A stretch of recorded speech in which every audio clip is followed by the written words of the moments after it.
Aabusan mo pa. Ay, bahala ka sa buhay mo. Saan ka pupunta? Hindi ka aalis. Mag-uusap tayo. Huwag kang aalis! Aray! Anak, nalilintik ka na nga agad. Talagang pumutok na yung utak ko siguro. Hindi ka naman... Ewan ko ba, anong nangyayari sa'yo? Kung iiwan, huwag kang aalis dito, ha? Pupuntahan mo yung babae mo? Basta aalis ako. Wala akong pakialam sa... Bahala ka sa gagawin mo sa buhay mo. Hindi ka ba nahihiya sa mga anak mo? Ikaw ang mahiya. Ang ingay-ingay mo. Huwag kang aalis! Sinabi ko sa'yo, huwag kang aalis eh! Bahala ka sa buhay mo dyan. Isa ka. Randy!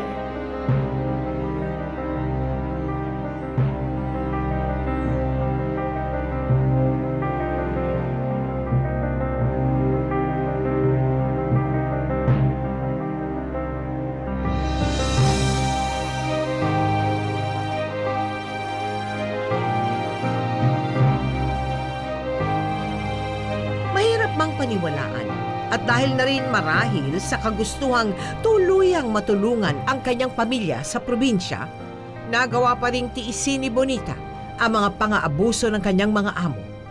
Hanggang sa Bakit nakatambak ang labada dito sa baba? Ang dami mo pang labada, namamlansya ka na? Ate, inuna ko po munang magplansya ng uniforme ng mga bata. Bukas na po ako maglalaba. Eh, paano na yung puti kong blouse? Hanapin ko po. Ang bagal-bagal, hulintik ka talaga.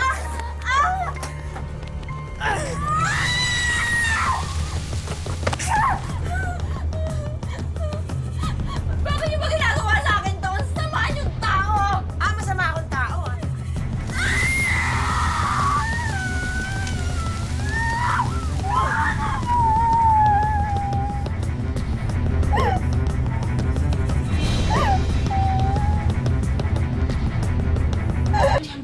Yung ulo ko dito, dito. Ano? Tapos dito, tapos sa likod. Pinalaan siya dito. Sus, Maria. Uy, Emma! Ano, pumayag ba yung asawa mo dadalhin ko sa Manila? Ayaw nga pumayag ng ama nito eh. Naku, sayang naman. Kikita siya kung doon siya. O sige, sabihin mo na sa akin kapag pumayag na ha. Tawagan mo ko. O sige. O sige ha. Ako, okay. Sige. Karing! O Linda! Karing, nagkikita pa ba kayo ng anak ko? Si Bonnet. Nabisita mo na ba siya sa amo niya mula nung dinala mo doon? Naku, Linda, napakarami kong inaasikaso ngayon. Bihira na rin akong lumas sa Manila. May sinusundo lang akong bagong recruit. O sige, aalis na ako ha. Sige, pag nadaan ka ng Maynila ha, baka magkita kayo, kamusta mo ako? Oo naman. Sige ha.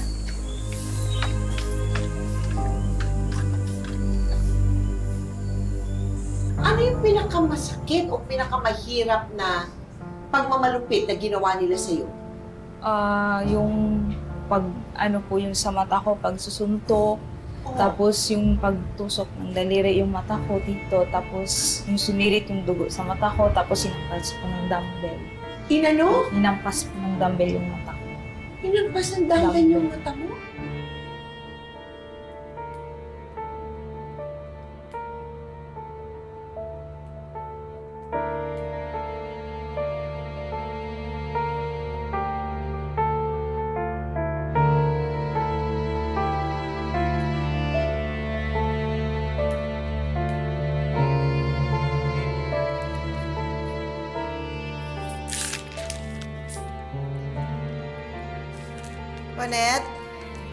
Bonnet?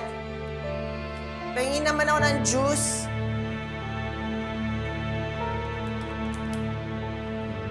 Bonnet? Bonnet, di mo ba ako naririnig?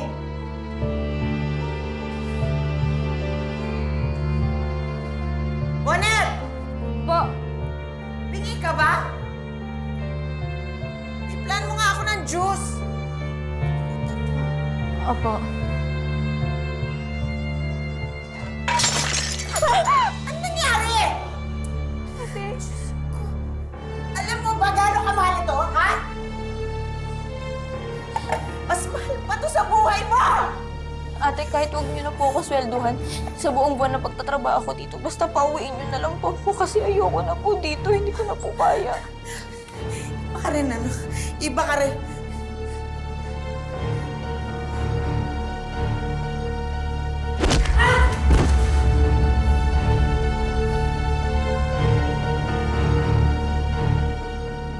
Natakot sila, dinala ka sa ospital. Hindi po ako dinala sa ospital. Hindi po ako binigyan ng gamot. Eh ano lang, Wala po, nandun lang po sa loob ng bahay. sa kanila ka nabulag. Sa bahay nila, Sa sa, bahay. loob ng bahay nila, nabulag ka. Opo. Ano yun? Unti-unti na nawawala yung paningin mo o bigla nawala Ano na? po siya, yung unti-unti hanggang sa nawala yung Lumabo ng lumabo ng lumabo Opo, ang hanggang mata sa mo. nawala yung paningin ko.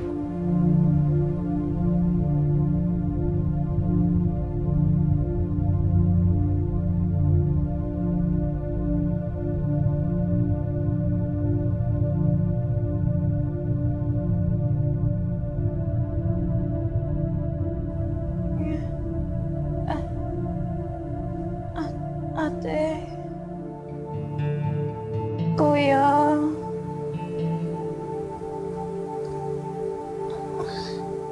Wala akong makita. Wala akong makita.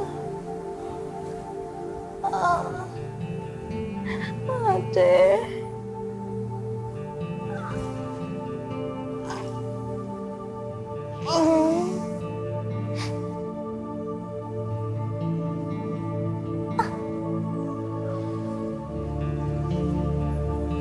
Ate.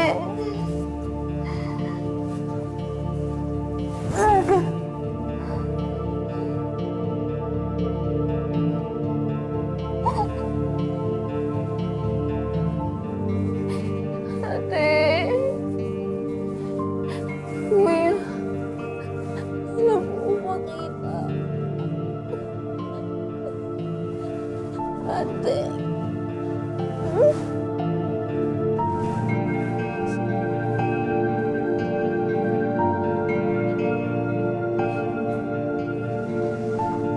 Ate.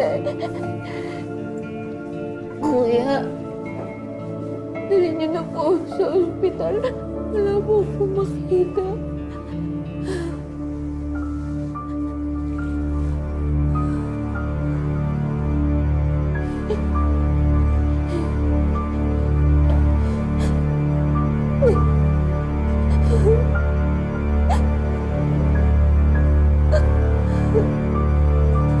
Inuwi ka na nila.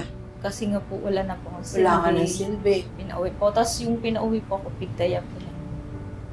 Niligyan ka ng diaper kasi Opo, wala. para- sabi kasi sa akin, para hindi na daw po ako bumaba kasi nga bulag po ako. Tapos inabili niya po sa conductor. Oo. Tapos pinadalahan pa po ako ng TV. ng TV. Opo, sa... Pinadala ka ng TV, hindi ka nga nakakakita. Ano ba Saka talaga? wala naman po kami ng kuryente.